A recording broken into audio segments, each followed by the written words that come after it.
Terima kasih saudara, Anda kembali bersama kami dalam Dialog TVRI dan kita masih bicara mengenai dilema pelantikan Kapolri. Nah, sekarang saatnya kami juga mengundang Anda untuk berpartisipasi di jalur telepon 021 574 3476 atau di 021 574 3478. Baik, sambil menunggu telepon dari masyarakat, saya mau ke Pak Refli lagi. Kalau kemudian Presiden Jokowi kembali menunda, sekarang mau lawatan ke luar negeri, 3 negara lagi yang mau dikunjungi. Semakin lama buying time.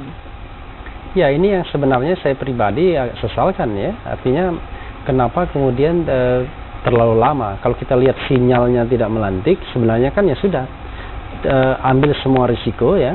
Memang risiko terberat itu adalah mungkin dalam bahasa tamsilnya dicerai istri atau suami sendiri. Kira-kira begitu kan. Artinya pendukung Jokowi dalam hal ini KIH yang mungkin lebih spesifik lagi PDIP misalnya, mungkin tambah Nasdem ya, tapi Nasdem pun saya kira mungkin kalaupun harus memilih tetap akan memilih Jokowi. Maka itu yang kemudian sebenarnya agak beratnya di sana sesungguhnya. Tetapi kalau Presiden maju dengan sinyalemen bahwa sudah ada dukungan dari KMP dan lain sebagainya, maka sesungguhnya kan tidak persoalan lagi. Cuma kan begini, ya itulah mungkin gaya kepemimpinan Solo, gaya kepemimpinan Presiden berbeda mungkin dengan kepemimpinan DKI 1.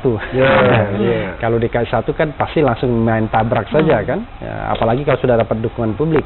Tetapi ini saya kira memang langkah yang menurut saya terlalu berhati-hati juga ya. Kita ngomong begini terlalu berhati-hati ini baik atau enggak sih sebetulnya buat rakyat? Ya sangat kontekstual ya, bisa baik bisa tidak tergantung bagaimana konteksnya. Tetapi kalau misalnya terlalu banyak korbannya seperti sekarang Komisioner KPK mau ditersangkakan semua, saya kira ya itu terlalu terlambat juga. Terlalu terlambat. Gitu. Oke, terlalu too much ya. Baik, kita terima telepon dulu dari masyarakat yang ingin bergabung. Halo, selamat malam.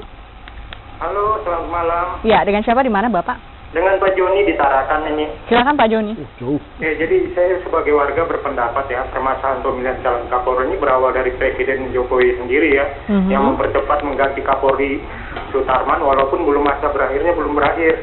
Ya, sehingga keputusan seharusnya tidak melantik atau melantik dari Presiden Jokowi, bukan menanti kesadaran calon Kapolri yang sudah jadi tersangka untuk melakukan cicil.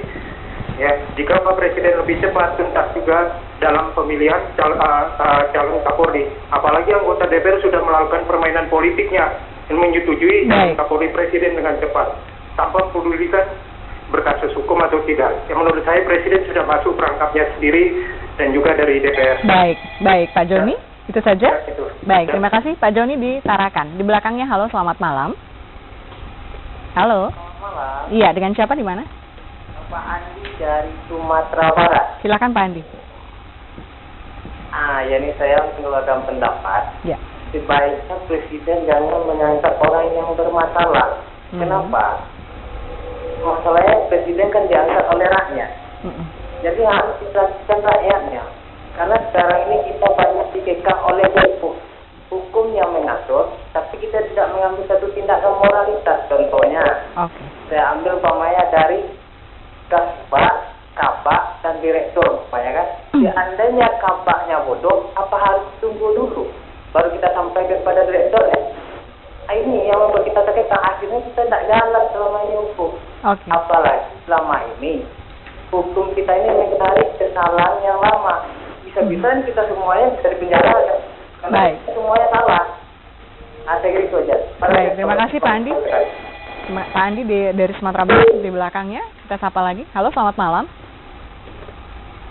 Halo. Baik, kita tanggapi dulu dua orang penelpon ini, Pak Joni dari Tarakan dan juga Pak Andi di Sumatera Barat. Silakan Prof dan saya tidak terlalu melihat pada respon yang dibuat oleh para pemirsa. Namun terkait dengan kepergian Presiden, kalau tadi dikatakan oleh Mas Refli sebagai yang berbahaya, saya agak melihat berbeda. Yakni ini semacam upaya mengecilkan magnitude gitu. Jadi dengan kata lain, tensi politik didinginkan dulu. Amat pede nih Presiden dengan opsi tidak akan melantik dan dia pergi.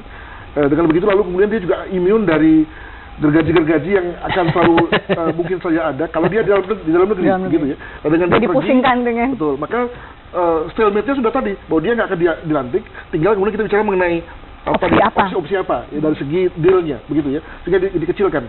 Ya tentu memang itu hanya akan bisa dilakukan kalau presiden betul-betul yakin dengan semua aparatnya gitu ya, dan semua pembantunya mampu menerjemahkan kemauannya. Untuk itu maka saya juga yakin bahwa kalaupun nanti kemudian ada Kapolri yang terpilih, itu tidak akan orang yang amat berbeda gitu ya. Yang kedua juga tidak sangat berbeda. Apakah kemudian itu artinya bisa saja orang yang berada dalam gerbongnya BG?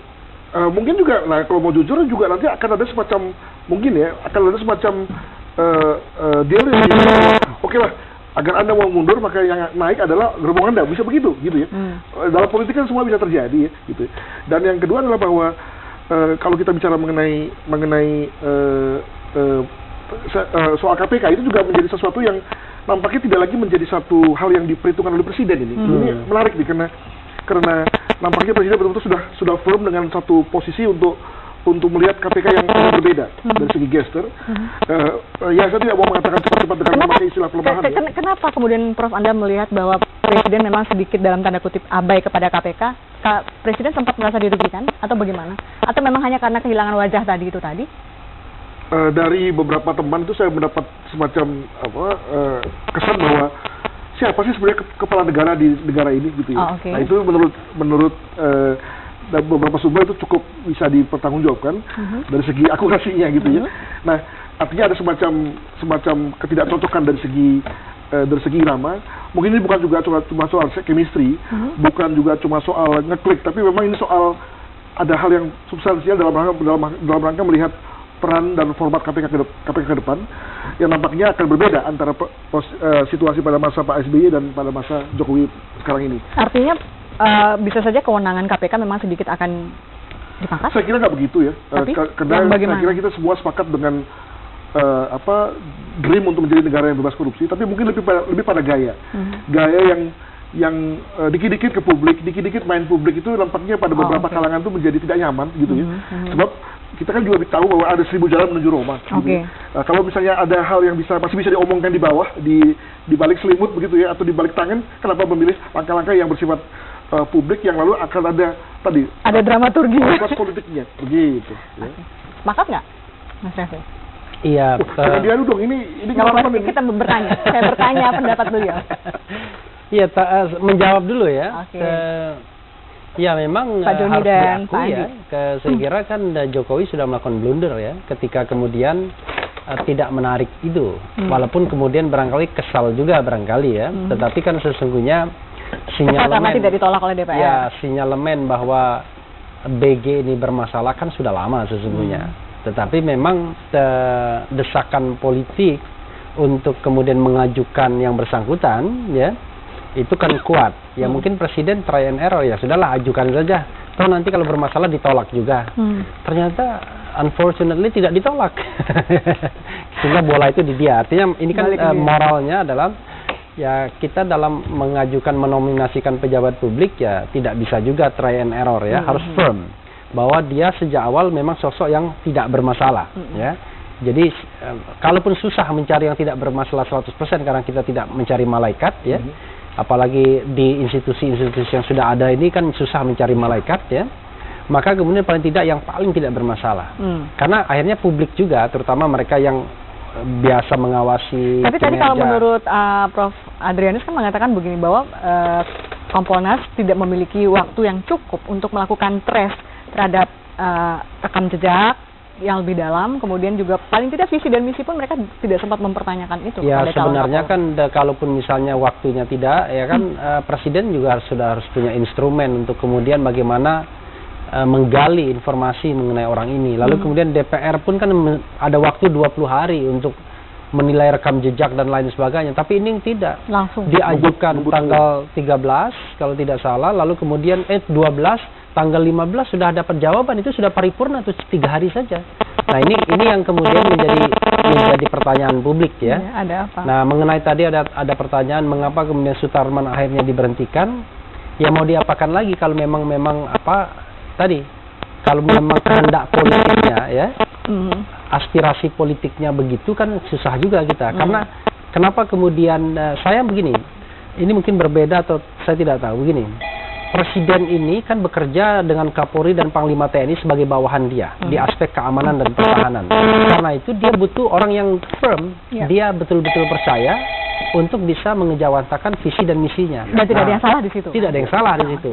Itu wajar saja, itu kan subjektivitas. Sama subjektifnya ketika SBY menarik pencalonan Ria Mizar Triakudu sebagai Panglima TNI yang diajukan Megawati pada era terakhir pemerintahannya begitu.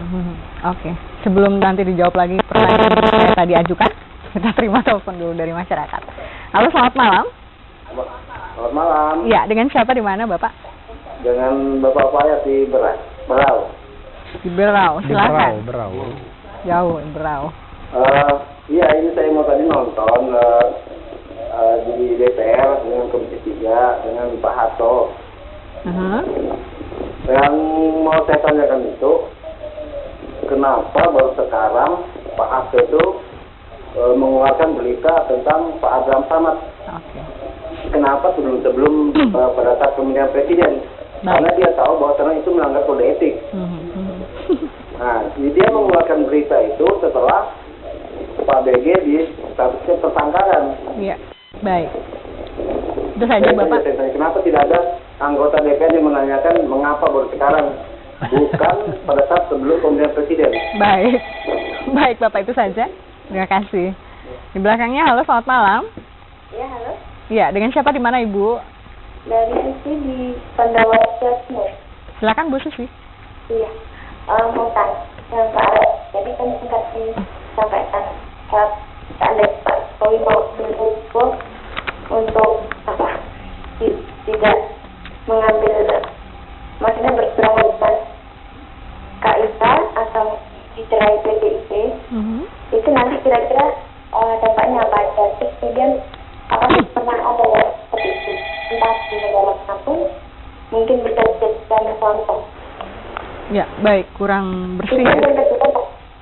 Mungkin ke depannya kalau kita pilih presiden, yang dari orang yang jadi orang nomor 1 di partainya, jangan orang-orang yang bukan orang nomor 1 di partainya, seperti itu ya Mbak ya. Baik, baik. Bu Susi, terima kasih. Di belakangnya, halo, selamat malam. Selamat malam. Iya, dengan siapa Bapak? Dari Pak Ferry dari Jakarta. Silakan Pak. Iya, saya melihat masalah KPK dan Polri ini memang dikriminalisasi. Tidak bisa tidak. Karena itu adalah hak presiden untuk menentukan Kapolri. Tetapi presiden juga terlalu ikut kepada politik. Dia masih disetir oleh partai. Sehingga diputuskanlah Bapak BG sebagai calon Kapolri. Baik. Kemudian DPR sendiri bermain politik. Nah, disinilah hukum dan politik menjadi masalah. Baik. Jadi bagaimana rakyat tidak bisa menilai ini kriminalisasi? Karena politik dan hukum dipermainkan. Jadi menurut saya, sebaiknya Pak Jokowi harus tegas. Baik. Tidak usah ingat lagi siapa yang mendukung dan siapa yang tidak mendukung. Bapak Presiden punya hak prerogatif, di mana beliau bisa melantik atau tidak melantik tanpa harus melihat politik. Karena di dalam hukum yang saya dengar dari bapak-bapak semua, pengamat politik siapapun, tata negara maupun pidana, tidak ada hukum yang mengatakan bahwa presiden akan melanggar hukum apabila tidak melantik. Baik. Baik Bapak Teddy, itu saja dulu. Cukup. Ya. Terima kasih. Semoga Bapak di depan dapat menanggapi dengan baik. Terima kasih. Terima kasih.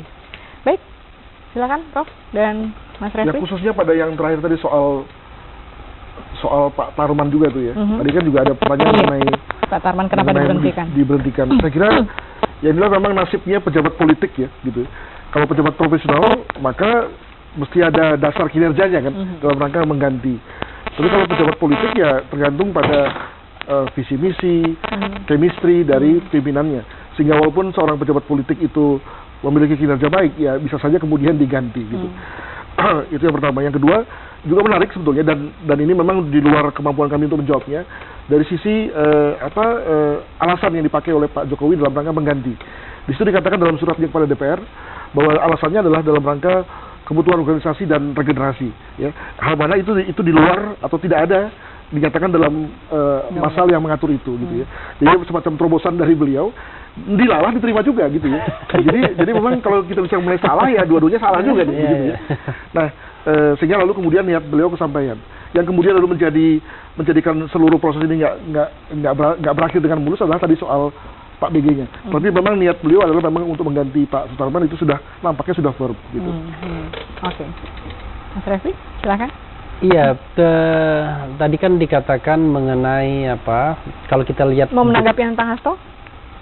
Kenapa Hasto baru? Okay. Kalau itu ya, begini.